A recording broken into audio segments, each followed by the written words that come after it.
From knocking out Tyrone Woodley to a unanimous decision against Anderson Silva, Jake Paul has gone against some heavy hitters, and he broke the internet when his fight against Tommy Fury was announced, but it turned out that he was all bark and no bite, because he ended up losing against the Love Island star. Paul came in an interview on his brother Logan's podcast and said that he lost because of one bizarre reason, because he had a wet dream the night before the fight. Yeah, you heard me right. He blamed one of the biggest losses of his career on a little splash in his underpants. But just hold on, he might actually be onto something. He said the wet dream threw him off, and he was also sick before the fight too. When Logan asked him if the dream had affected him that badly, you know, there's always the worry of like the punch you don't see landing, and he was throwing them, like putting his whole body behind these. He said definitely. Apparently, he woke up and he told his mom because he thought it was that serious. And once Logan found out, he said that he had one too before his fight with KSI. So embarrassing that they actually admitted it. But before you go on making memes and calling out the Paul brothers for TMI, there's actually a bit of science involved behind it. It's an old tradition that boxers have been using for centuries. They don't release for around 2 to 3 weeks before some big fight, so their body increases its testosterone, and what that does is to make these boxers way angrier. So stepping into a ring with someone who hasn't released for 2 weeks, Jones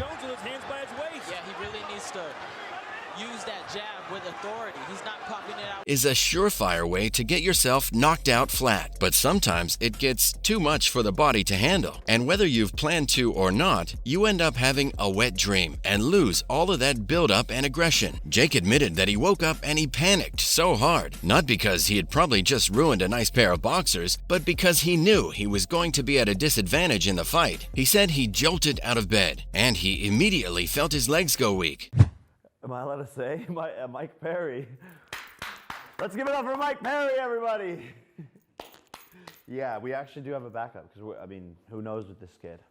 All that energy had been drained in a second. Weeks and weeks of training were going to be lost. He explained the reason for it, and he said that it had something to do with your brain. There are some neurological connections in your body. Once you've done what your body has been put on this earth to do, you become relaxed as your brain releases oxytocin, which is the happy chemical. It's kind of like a reward for a job well done. A dream on a day-to-day basis, but we just have these imaginations and are super creative, and we're willing to put in the work to achieve our dreams and the legs are affected the worst. If you've ever noticed when fighters are about to get knocked out, their legs are the first to go. It's because your legs are connected to your head. You start wobbling around and trying to keep your balance, and your body suddenly weighs like 1,000,000 tons. So Jake admitted that that's exactly what happened to him. I thought Logan was going to roast him right then and there, but apparently it's more common than you'd think. He said that he was also mentally destroyed when he had to go against KSI, but he didn't seem too let down. Jake said that losing to Tommy Fury felt like a gift to him. It was an opportunity to win in all the other aspects of his life. He's truly on that alpha grind set behavior. He wasn't bothered that Fury had won by a split decision, and even got a place in the WBC rankings. At first, after the fight, he admitted that Fury had fought well, and he deserved to win. But now, he went back on his words, and he says that Fury didn't actually win anything.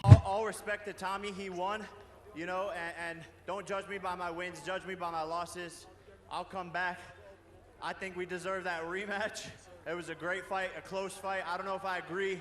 He just lost the fight. Doesn't sound like he knows that when one person loses, the other wins. Hate to break it to you, Paul, but that's just how the WWE works. He said that he was happy and he loved himself right now, and he had complete confidence in himself that he would have a lot of personal growth because of it. He said that he was figuring out a lot of stuff about his identity, and he didn't think he needed to be some tough and bad person all the time, and that was good enough for him. But he kept going on about how he still didn't lose the fight. He said that he wasn't making any excuses, and then followed that up with like 20 excuses on the spot. His legs were weak, he didn't follow the game plan, he didn't cut his weight properly, he squeezed in his training and he didn't give it enough time, and just generally wasn't on his A game. Whatever the case was, Fury had the same time to prepare. Contender, you are a warrior.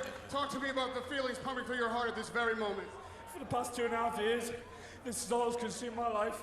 Broke rib, denied access, and everybody thought I was running scared. and he didn't need to be sitting in his position explaining why he lost. He came in with his dignity intact, and he left with it held even higher. And I think at some level, even Jake recognized that, because he still genuinely respects his rival. In the same interview, he was gushing over Fury. He praised his personality and said that after the match, they met in the locker room, and they both said that they wanted a rematch because of how good it was. Paul said that Fury deserves the overnight fame that he's getting and is definitely blossoming into a fearless fighter. He said he was also very grounded in reality and was pretty down to earth when they spoke. This was surprising since they were both talking too much trash before the fight. I low-key expected him to brag afterwards, but he never did, and they even hugged it out. Major respect for him for that. The YouTuber said that there was something beautiful about the sport. Just a day ago, the two were ready to beat each other down brutally. Just me setting them up. I don't know what it was, but I just didn't have that energy. But then they went to war and beat the ever-living crap out of each other in the ring. But in those desperate moments, they got to truly know each other, and they came out with major respect on both sides. That's exactly why the rumors swirling around have gotten even more intense. Let the punches go again. Tommy Fury, this has been his best round of the fight. And apparently, they could be having a rematch sooner than you'd think. By Paul, Tommy Fury beckons him in. That was a good shot, though, as Fury was moving away. It's the first real big bit of... Fury has won by a split decision, but it was way tougher than he probably expected. And since the judges had such a hard time deciding who won, a rematch doesn't really make sense. Also, but that's his danger shot. There it was there. That's a nice uppercut coming back from Fury, but the danger... They both played dirty, and Fury had points deducted, as well as Paul. And the ex-Disney star even asked for a rematch as soon as he stepped off the arena. ESPN confirmed just now that things are moving faster than anticipated, and we could be seeing part 2 of their fights this July. Outside of that, so people's always going to have opinions, so they can think what they want to think. I went out there on Sunday, did what I was meant to do, and here we are. And how did it feel? How did it feel when you realised that? At least this time, Jake should have more time to prepare, but he can't lose for the second time. He'll truly be out of business. Tommy is now just defending his title, and he just has to play it safe now. He said that he was confident that he'd dominate the match again, but this time he's trying to take it one step further, and he said that he wants to win by knockout. That would be the final straw, but he's been in the ring with him once already, so he knows roughly what to expect the second time around. WWE analysts are also having a tough time trying to predict what could happen. Tommy has only played in 6 professional matches to date, but has quickly become one of boxing's biggest names. Whatever the case will be, it's now all on the line for Paul. Well, that's all for Jake Paul blaming his loss on this bizarre reason against Tommy Fury.